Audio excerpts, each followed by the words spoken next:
Hi friends, வீரா சீரியலை பற்றி தான் நம்ம இந்த வீடியோக்குள்ளே பார்க்க போகிறோம். வாங்க நம்ம வீடியோக்குள்ளே போகலாம். வீரா அவங்க படுக்கிறதுக்காக அவங்க ரூமுக்குள்ளே போயிருந்தாங்க. அப்போ மாறன் பார்க்கும்போது அவங்க படுத்திருக்கிற அந்த ஜன்னல் பக்கம் நின்றுக்கிட்டு வீரா வீரான்னு சொல்லி கூப்பிடும்போது அப்போ வீரா சொல்கிறாங்க, உனக்கு எவ்வளோ தைரியம் இருந்தால் நீங்கள் நின்று கூப்பிட்டுட்டு இருப்ப அப்படின்னு சொல்லிட்டு அவங்க ஜன்னலை அவங்க மூடியிருந்தாங்க. வீரா, நான் ஒரு விஷயத்தை பற்றி சொல்லட்டுமா? நீ இப்போ ஜன்னலை திறந்தேன்னா நம்மளுக்குள்ளே பர்சனலாக இருக்கும் அந்த விஷயம்லாம். ஆனால் இப்போ நீ ஜன்னலை திறக்கலன்னு வச்சுக்கோங்க, நமக்குள்ளே இருக்கிற ரகசியம் எல்லாமே ஊர உலகத்துக்கு தெரியும். இதில் எதுன்னு நீயே பார்த்துக்க அப்படிங்கவும் அப்போ வீரா சொல்கிறாங்க, இவனால் என்ன எரிச்சலாக இருந்துட்டு இருக்குது, இவன் வீட்டை விட்டு போகவும் மாட்டுக்கிறான், நம்ம உயிரை கடந்து வாங்கிட்டு இருக்கான் அப்படின்னு வீரா கோபத்தோட அந்த ஜன்னலை திறந்துட்டு சொல்கிறாங்க, நீ என்னனாலும் பேசிக்கோ, ஆனால் என் காதில் ஏறவே ஏறாது அப்படிங்கிறாங்க. ஏன் வீரா, நீ என்ன பண்ண போகிற அப்படிங்கும்போது 2 பஞ்சை எடுத்து அவங்க காதில் வச்சு மூடிக்கிட்டுறாங்க. இன்னும் நீ என்னனாலும் செய்துக்கோ அப்படின்னு சொல்லிக்கிட்டு வீரா படுத்து தூங்கவும் அப்போ மாறன்னு சொல்கிறாங்க, சரி சரி, எப்படி இருந்தாலும் சரிதான், நான் சொன்னதுக்காக நீ பயந்து போய் ஜன்னலை திறந்து பற்றியா, உன் மனசில் நான் இருக்கேன்னு இதுவே எனக்கு போகிறோம், கொஞ்சம் கொஞ்சமாக உன் மனசை நான் மாற்றுவேன் பாரு அப்படின்னு சொல்லிட்டு மாறன் அவங்க படுக்கிறதுக்காக ஒரு ஆட்டோவில் போய் படுக்கிறாங்க. அந்த ஆட்டோவில் போய் படுத்து தூங்குறாங்க. ஆனால் அவங்களுக்கு தூக்கமே வர மாட்டேங்குது, ஒரே கொசுக்கடியாக இருக்குது. இது என்னது இப்படிலாம் கொசு கடிச்சிட்டு இருக்கு, நாய் வரை கிடந்து கத்திட்டு இருக்குது. இங்கே பாரு, நான் அந்த வீட்டு மரமானாக்கும், என்னை பார்த்து நீங்கள் குழச்சிக்கிட்டுலாம் இருந்தீங்கன்னு வச்சுக்கோங்களேன், அவங்கள சும்மா விட மாட்டேன் பார்த்துக்கோ அப்படின்னு மாறன் கிண்டலாக அவங்க சொல்லிட்டு இருக்கிறாங்க. அப்போ பிருந்தா ஒரு பெட்ஷீட் எடுத்துகிட்டு வராங்க. இந்தாங்க மாமா, அந்த பெட்ஷீட்டை எடுத்து மூடிட்டு படுங்க, அப்போ கொசுலாம் கடிக்காது அப்படிங்கும்போது, என்னது இந்த பெட்ஷீட்டை எனக்கு எடுத்துகிட்டு வந்திருக்கிற, இதை நான் அன்னைக்கு கேட்கும் போது என்கிட்ட இருந்து நீ வாங்கிட்டு போனேல அப்படிங்கும்போது, சரி மாமா கோச்சிக்காதீங்க, அப்போ எனக்கு உங்களை பற்றின எந்த உண்மையும் தெரியாதுல்ல, ஆனால் இப்போ தான் எனக்கு எல்லா உண்மையும் தெரிஞ்சு போச்சுல, நீங்கள் எவ்வளோ நல்லவருன்னு, அதனால தான் நானே இந்த பெட்ஷீட்டை எடுத்துகிட்டு வந்தேன் அப்படிங்கிறாங்க. சரி மாமா, அந்த பெட்ஷீட்டை வச்சுக்கோங்க அப்படிங்கும்போது, நீங்களும் அக்காவும் சீக்கிரமாக ஒன்று சேரணும், எனக்கு எனக்கு ஆசை அப்படிங்கிறாங்க. நீ சொல்கிறது சரிதான், ஆனா அதுக்குள்ள ஏதாவது ஒரு முயற்சி எடுக்கணும்ல, உங்க அக்கா கிட்ட போய் நீ என்னை பத்தி ஏதாவது சொல்லணும்ல, அவன் மனசை மாத்துறதுக்கு, நீ என்கிட்ட சொல்லி என்ன பிரயோஜனம் பிறந்தா அப்படிங்கும்போது, நீங்க வேற மாமா, உங்களை பத்தி பேச்சை எடுத்தாலே அவ்வளவுதான், அவர் உத்தரதாண்டா ஆடிடுவா, இன்னும் கொஞ்ச நேரம் உங்களை பத்தி நான் ஏதாவது பேசணும்னு வச்சுக்கோங்களேன், ரேஷன் கார்டுல இருந்து என் பேரே தூக்கிடுவா புளுக்கு, 2 பேரும் அவ்வளோ கோவத்துல இருக்கிறாங்க உங்க மேல அப்படிங்கிறாங்க. ஆமாம்மா பிறந்தா, நீ சொல்றது கூட சரிதான் அப்படிங்கிறாங்க. சரி மாமா, எதுக்காக இங்க இருந்து இவ்வளவு கஷ்டப்பட்டுட்டு இருக்கிறீங்க, நீங்க உங்க வீட்டுக்கு போக வேண்டியதானே அப்படின்னு பிறந்தா சொல்லும் போது, அது நான் போகவே மாட்டேன், உங்கள் அக்கா வந்தால் மட்டும்தான் நான் போவேனே தவிர மற்றபடி இங்கே என்ன நடந்தாலும் சரிதான், அந்த வீட்டை விட்டு நான் ஒரு இஞ்சி கூட நவள மாட்டேன் அப்படிங்கிறாங்க. சரி மாமா, நீங்கள் ஆசைப்பட்டபடியே நீங்களும் அக்காவும் ஒன்று சேர்ந்து வாழணும், அதுதான் எனக்கும் ஆசை அப்படிங்கும்போது, கண்டிப்பாக நடக்கும் பிருந்தா, நீ போ அப்படின்னு சொல்லவும் பிருந்தா வீட்டுக்குள்ளே வராங்க. இங்கே பார்த்தோம்னா கண்மணியை தான் காட்டுறாங்க. கண்மணி ஒரு குழப்பத்தோடு இருந்துட்டு இருக்கிறாங்க. இந்த மாறன் என்ன பண்ணினாலும் இந்த வீட்டை விட்டு போகவே மாட்டேங்கிறான், இவன் இப்படி இந்த வீட்டிலே இருந்துட்டு இருந்தாம்னா அவன் மனசு மாறிடக்கூடாது அப்படின்னு சொல்லிட்டு கண்மணி நினைக்கிறாங்க. அப்போ அவங்க அத்தை அங்கே வராங்க. என்ன கண்மணி, இந்த மாறன் என்ன பண்ணாலும் சரிதான், இந்த வீட்டை விட்டு போக மாட்டேன்னு சொல்லிட்டு அடம் பிடிச்சி கிடக்கிறான் அப்படிங்கும்போது, அவன் இருப்பான் தான், எத்தனை நாள் தான் இருந்துருவான், என்ன இன்னும் ஒரு நாள் இருப்பானா, அதுக்கு மேலே அவனால் தாக்கு பிடிக்க முடியாது, கண்டிப்பாக அவங்க இருந்து கிளம்பி போயிடுவான் அப்படிங்கும்போது, நீ சொல்கிறதுலாம் சரிதான், ஆனால் மாறன் இருக்கிறத பார்த்தாக்கி அவன் இங்கே போகிற மாதிரிக்கு தெரியலையே, வீராவும் பாரு, அவன் அவனை திட்டவே மாட்டுக்கிறா, அவன் மட்டும் 4 வாரத்து நல்லா கேள்வி கேட்டானா கண்டிப்பாக அவன் இந்த வீட்டை விட்டு போயிடுவான், ஆனால் எதுவுமே அவன் பேசாமல் பிடி கொடுக்காம அவ பாட்டுக்கு அமைதியாக இருக்கிறா பாரு, அதை நினச்சாதான் எனக்கு என்னமோ பயமாக இருக்குது, வீராவோட மனசில் அவன் இருப்பானோ, அதனால தான் இவ எதுவுமே பேசாமல் அமைதியாக இருக்கிறாளோ, இவ அமைதியாக இருக்கிறத பார்த்தாலே எனக்கு கொஞ்சம் பதட்டமாக தான் இருந்துட்டு இருக்கு அப்படிங்கிறாங்க. அப்போ கண்மணி சொல்கிறாங்க, நான் எதுக்கிட்ட இருக்கிறேன், வீரா அப்படி ஒரு நினப்பில் இருந்தால் கூட கண்டிப்பாக நான் விட மாட்டேன், நான் அப்புறம் எதுக்காக இங்கே இருந்துக்கிட்டு இருக்கிறேன், அதுக்காக தானே இருக்கிறேன், நம்ம கூட கை கோத்து தான் வருவாளை தவிர நம்ம திட்டத்துக்கு கண்டிப்பாக அவளும் உதவி பண்ணுவாளை தவிர மற்றபடி அவங்க கூட வாழ்றதுக்கு அவள் ஒரு காலமும் போக மாட்டா, அப்படியே அவள் போன நினைச்சாலும் நானும் விட மாட்டேன் அப்படிங்கிறாங்க. சரி கண்மணி, நீ சொல்றதெல்லாம் நல்லா தான் இருக்குது, ஆனால் வீராவோட மனசு மட்டும் மாறிடுச்சுன்னு வச்சுக்கோங்க, நம்ம தோத்து போயிட்டோன்னு அர்த்தம் அப்படிங்கிறாங்க. அதெல்லாம் கண்டிப்பாக நடக்காது அப்படின்னு சொல்லிட்டு இருக்கும் போது அப்போ அவங்க அம்மா வராங்க. என்ன தூங்காமல் 2 பேரும் என்ன பேசிட்டு இருக்கிறீங்க அப்படிங்கும்போது, நாங்கள் அதெல்லாம் ஒன்றும் பேசலை அப்படின்னு சொல்லிட்டு இருக்கவும் அப்போ அவங்க அம்மா சொல்கிறாங்க, ஏண்டி மாப்பிள்ளையை போட்டு இந்த அளவுக்கு கஷ்டப்படுத்திட்டு இருக்கிறீங்க, அவர் பாரு வெளியே படுத்து கிடக்கிறாரு, எதுவும் கூட அவர் சாப்பிடாம இருக்கிறாரு, என்னதான் இருந்தாலும் இது நமக்கு பாவம் இல்லையா அப்படிங்கும்போது, என்னம்மா பாவம்னு சொல்லிட்டு இருக்கிற, நமக்கு செய்த துரோகத்தோடையா நம்ம செய்யறது பாவமா இருந்துட்டு இருக்குது, அதெல்லாம் ஒன்றும் கிடையாது, சொல்ல போனாங்க அவன் இன்னும் அனுபவிக்கணும், அதுக்காக தான் இந்த மாதிரிலாம் அவன் செய்துட்டு இருக்கிறான், அவனை சும்மா விடக்கூடாது அப்படிங்கிறாங்க. என்னடி நீ இந்த மாதிரிக்கு பேசிட்டு இருக்கிற அப்படின்னு சொல்லவும், சரி சரி நீ அவனை பற்றி பேசாம தூங்கு அப்படிங்கிறாங்க. அப்போ பிருந்தா நினைக்கிறாங்க, அக்கா என்ன இந்த மாதிரிலாம் பேசிட்டு இருக்காங்களோ தெரியல, எனக்கு அந்த உண்மையை சொல்லலான்னு சொல்லி தோணுது, ஆனால் மாமா என் சொல்லக்கூடாதுன்னு சொல்லிக்கிட்டு சத்தியவரம் வாங்கிட்டாரு, அதனாலலாம் அந்த உண்மையை சொல்ல முடியாமல் தவிச்சிட்டு இருக்க இருக்கிறேன். மாமா மட்டும் எந்த தப்புமே செய்யலைன்னு சொல்லிட்டு உண்மையை சொன்னாக்கி கண்டிப்பாக அவரை வந்து ஏற்றுப்பாங்க. ஆனால் என்ன பண்ணுறதுக்கு, எல்லா உண்மையும் தெரிஞ்சிருந்தும் என்னால் சொல்ல முடியாத ஒரு நிலைமையில நான் இருக்கிறேன் அப்படின்னு பிருந்தா நினைக்கிறாங்க. அடுத்த நாள் காலையில் ஆனதுமே பார்க்குறாங்க. அப்போ வந்து வீராவோட அம்மா வந்து வீட்டு வாசலில் பெருக்கிறதுக்காக அங்கே வராங்க. வந்து பார்க்கும்போது மாறன் அப்படியே வீட்டு வாசலே உட்காந்துருக்குறாங்க. என்ன மாப்பிள்ள, நீங்கள் நைட்டு தூங்குனீங்களே இல்லையே அப்படிங்கும்போது, எங்கத்த தூங்குறதுக்கு, நைட்டு கொசு நாய் எல்லாமே என்னை சுற்றி தான் வந்துச்சு அப்படிங்கிறாங்க. மாப்பிள்ள, நீங்கள் எதுக்காக இந்த அளவுக்கு நீங்கள் கஷ்டப்பட்டுட்டு இருக்கிறீங்க, அவளை பற்றி தான் உங்களுக்கு தெரியும்ல, ஒரு பிடிவாதம் எப்படின்னு. நீங்கள் தயவு செய்து நீங்கள் உங்கள் வீட்டுக்கே கிளம்பி போங்க.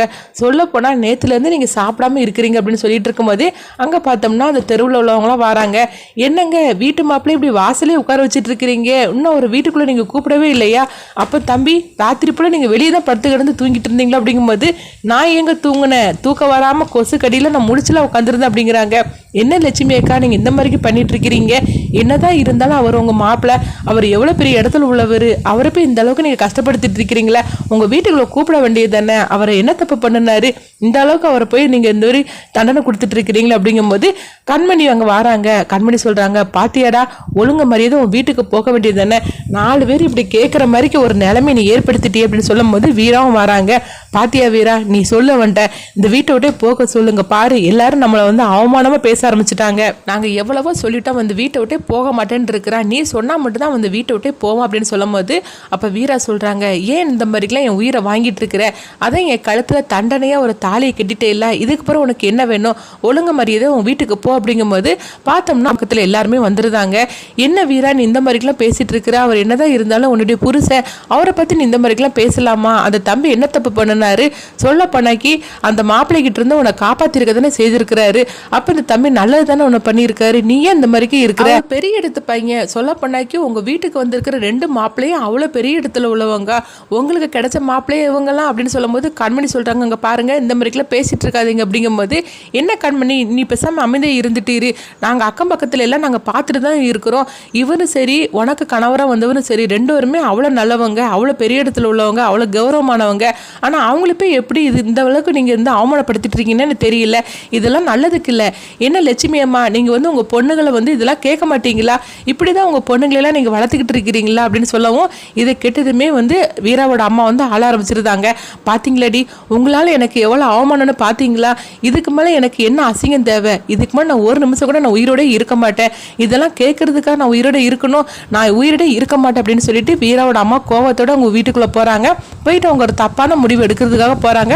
அப்போ வீராவும் கண்மணி கதவை போட்டு தட்டுறாங்க, அம்மா நீ வாமா, தயவு செய்து வெளியே வாமா அப்படிங்கும்போது, இல்லை இதுக்கு மேலே எனக்கு எந்த அசிங்கமும் தேவையில்லை, மாப்பிள்ளை என்ன தப்பு பண்ணினாரு, அந்த அரவிந்த் மாதிரிக்கு ஒரு மோசமானவங்கிட்ட இருந்து உன்னை காப்பாற்றிருக்க தானே செய்தாரு, மற்றபடி உனக்கு அவர் வந்து நீ ஏதாவது தப்பாக சொல்ல முடியுமா, அப்படிங்கும்போது எதுக்காக இந்த மாதிரிலாம் நீங்கள் சேர்த்துட்டு இருக்கிறீங்க, உங்கள் அண்ணன் போய் சேர்ந்துட்டான், அதுக்காக இப்போ என்ன பண்ண முடியும், இருக்கப்பட்ட நீங்கள் வந்து நல்லா இருக்க வேண்டாமா, உங்கள் அண்ணனே நினச்சி நீங்கள் பழி வாங்கிட்டு உங்கள் வாழ்க்கையை நீங்கள் நாசப்படுத்திக்கிட்டு இருக்கிறீங்களே, இதெல்லாம் பார்க்கறதுக்காக நான் உயிரோட இருக்கணும், நான் இருக்கவே மாட்டேன் அப்படின்னு சொல்லும் போது அப்போ வீரா சொல்கிறாங்க, அம்மா நீ வாமா, நான் இப்போ என்னம்மா பண்ணணும் அப்படிங்கும்போது, நீ மாப்பிள்ளையோடு சேர்ந்து வாழறதுக்காக போ, மாப்பிள்ளை வீட்டு வாசலில் இருக்கிறதுனால தானே எல்லாருமே இந்த மாதிரிக்கு பேசிகிட்டு இருக்கிறாங்க, இதுவே அவர் கூட போனேன்னா யாராவது பேசுவாங்களா, நீ வந்து அவர் புரிஞ்சுக்கோ, நீ அங்கேருந்து கிளம்பு, நீ அண்ணனை பற்றியே பேசி பேசி உங்கள் வாழ்க்கையை நாசம் பண்ணிட்டு இருக்காதீங்க அப்படின்னு சொல்லும் போது அப்போ வீரா சொல்கிறாங்க, சரிம்மா நீ வாமா அப்படிங்கும்போது, நீ வந்து மாப்பிள்ளை கூட போகிறேன்னு சொன்னால் மட்டும்தான் நான் வருவேன், இல்லைன்னா நான் வந்து உயிரோடே இருக்க மாட்டேன் அப்படின்னு சொல்லும் போது அப்போ வந்து கண்மணி நினைக்கிறாங்க, ஐயோ என்னது அம்மா இந்த மாதிரிக்கு பேசிகிட்டு இருக்கிறாங்க, இவ வேற வந்து முடிவை மாற்றிப்பா போலுக்கு அப்படிங்கும்போது இப்போ கண்மணி சொல்கிறாங்க, அம்மா நீ இப்படிலாம் சொல்லி மிரட்டிட்டு இருக்காதுன்னு அப்படிங்கும்போது, நீ வேணா அண்ணனை வேணா மறந்துருக்கலாம், ஆனால் என்னால் அண்ணனை மறக்க முடியாது, அப்படிப்பட்ட குடும்பத்தில் வந்து நாங்கள் போக மாட்டோம் அப்படிங்கும்போது, இங்கே பாரு கண்மணி, நீ பேசாமல் இருந்துக்க சொல்லிட்டேன், போனவனே பற்றி பேசிகிட்டு இருக்கிறீங்களே, இருக்கிறவங்கள பற்றி நீங்கள் பேசுங்க, எதுக்காக இந்த மாதிரிக்கெலாம் பண்ணிட்டு இருக்கிறீங்க, அப்போ நானும் உங்கள் அண்ணன் கூட போய் சேர்ந்துருந்தேன், நீங்கள் உங்கள் வாழ்க்கையை நீங்களே வந்து ஏதாவது பண்ணிக்கிடுங்க அப்படின்னு சொல்லும்போது அப்போ வீரா வந்து கண்மணி திட்டுறாங்க, நீ சும்மா இருக்க மாட்டியா அப்படின்னு சொல்லவும் அப்போ வீரா சொல்கிறாங்க, சரிம்மா நீ ஆசைப்பட்டபடியே நான் அவன் கூட போகிறேம்மா அப்படிங்கிறாங்க. இதை கேட்டதுமே கண்மணி அவங்க அத்தையும் அதிர்ச்சி அடைகிறாங்க. பிருந்தா ரொம்பவே சந்தோஷப்படுதாங்க, அக்கா நீ ஒரு நல்ல முடிவு எடுத்துருக்கிறக்கா அப்படின்னு பிருந்தா சொல்லும் போது, எடி நீ சும்மா இருக்க மாட்டியாடி, அம்மா தான் புரிஞ்சிக்காமல் இந்த மாதிரிலாம் பேசிகிட்டு இருக்கிறாங்க, அதனால இவனும் ஒரு தப்பான முடிவு எடுத்திருக்கிறா, நீ என்னென்னா சந்தோஷப்பட்டுட்டு இருக்கிற அப்படிங்கும்போது அப்படின்னு சொல்லிட்டு கண்மணி வந்து திட்டுறாங்க. அப்போ வந்து வீராவோட அம்மா சொல்கிறாங்க, நீ மாப்பிள்ளை கூட போகிறேன்னு வந்து சம்மதிச்சா மட்டும்தான் நான் வந்து கதவை திறந்துட்டு நான் வெளியே வருவேன், இல்லைன்னா என்னை உயிரோடய நீ பார்க்க முடியாது அப்படிங்கவும் அப்போ வீரா வந்து சம்மதம் சொல்லியிருந்தாங்க. சரிம்மா நீ ஆசைப்பட்டபடியே நான் அவன் கூட போகிறம்மா அப்படிங்கிறாங்க.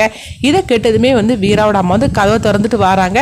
வந்ததுமே வந்து வீரா சொல்கிறாங்க, ஏம்மா நீ இந்த மாதிரிக்கெலாம் முடிவு எடுத்துருக்கிற, எங்களுக்குன்னு இருக்கிறது யார், நீ தானே, நீயும் போயிட்டேன்னா நாங்கள் என்ன பண்ணுறதுக்கு அப்படிங்கும்போது பிறகு என்னடி பாரு அக்கம் பக்கத்தில் உள்ளவங்களாம் எவ்வளோ அசிங்கமாக பேச ஆரம்பிச்சிட்டாங்க, இதுக்கு பிறகு நான் எப்படின்னா நான் உயிரோட இருக்க முடியும், வெளியே நான் எப்படி தலை காட்டி நடக்க முடியும் அப்படிங்கவும் அப்போ வீரா வந்து சரிம்மா இப்போ என்ன நான் கூட போன அவ்வளோதானே நான் போகிறேன் அப்படிங்கவும் அப்போ வீராவோட அம்மா வந்து நான் மாப்பிள்ளை கிட்ட சொல்கிறேன் அப்படின்னு சொல்லிக்கிட்டு வெளியே ஓடி வராங்க. ஓடி வந்ததுமே பிருந்தாவும் வராங்க. மாமா அக்கா வந்து உங்க கூட வர்றதுக்கு சம்மதிச்சிட்டா மாமா அப்படிங்கிறாங்க. என்னது வீரா என் கூட வர சம்மதிச்சிட்டாளா அப்படின்னு சொல்லிட்டு மாறன் அதிர்ச்சியோட கேட்குறாங்க. ஆமாம்மா அக்கா வந்து உங்க கூட வர்றதுக்கு சம்மதிச்சிட்டா அப்படிங்கிறாங்க. இதை கேட்டதுமே வந்து ரொம்பவே சந்தோஷப்பட ஆரம்பிச்சிருந்தாங்க மாறன். அப்போ வந்து வீராவோட அம்மாவும் சொல்கிறாங்க, ஆமாம் மாப்பிள்ள வீரா வந்து உங்க கூட வர சம்மதிச்சிட்டா, இதுக்கு மேலேயும் அவளுடைய மனசை மாற்றுறது உங்களுடைய இதுதான் கையில் தான் இருக்குது, எப்படியாவது அவள் மனசை மாற்றி உங்கள் கூட சேர்ந்து வளர்கிறதுக்கு நீங்கள் வழியை பாருங்கள் அப்படிங்கும்போது அத்தை நீங்கள் அதெல்லாம் நீங்கள் ஒன்றும் சொல்ல வேண்டாம், வீரா மட்டும் என் கூட வர சம்மதிச்சிட்டாலும் அது போகிறோம், அதுக்கப்புறம் நான் பார்த்துக்கிட்டது அப்படின்னு மாறன் சந்தோஷப்படுதாங்க. கண்மணி வந்து ரொம்பவே குழப்பத்தோடு இருந்துட்டு இருக்கிறாங்க. என்ன திடீர்னு வீரா வந்து போகிறதுக்கு சம்மதிச்சிட்டா, அம்மா எப்படியோ அவளை மிரட்டி சம்மதம் வாங்கிட்டாங்க, இப்போ என்ன பண்ணுறதுக்கு அப்படின்னு கண்மணி வந்து ரொம்பவே குழப்பத்தோடு இருந்துட்டு இருக்கிறாங்க. அப்போ அவங்க அத்தை வராங்க. என்ன கண்மணி இப்படி வீரா வந்து ஒரு முடிவு எடுத்துட்டா இப்போ என்ன பண்ணுறதுக்கு அப்படிங்கும்போது அத்தை அவளை தனியாக வந்து மாறனோட விடக்கூடாது, அதனால் நானும் கிளம்புறேன் அப்படிங்கிறாங்க. என்ன கண்மணி சொல்கிறேன் அப்படிங்கும்போது ஆமாம் அத்தை வீரா வந்து மாறனோட தனியாக அனுப்பிட்டோம்னா கண்டிப்பாக அந்த மாறன் சும்மா இருக்க மாட்டான், வீராவோட மனசை மாற்றிடுவான், அதனால் நானும் வீரா கூட போகிறேன் அப்படின்னு சொல்லிட்டு கண்மணியும் வந்து வீராவோட கூட போகிறதுக்காக கிளம்புறாங்க.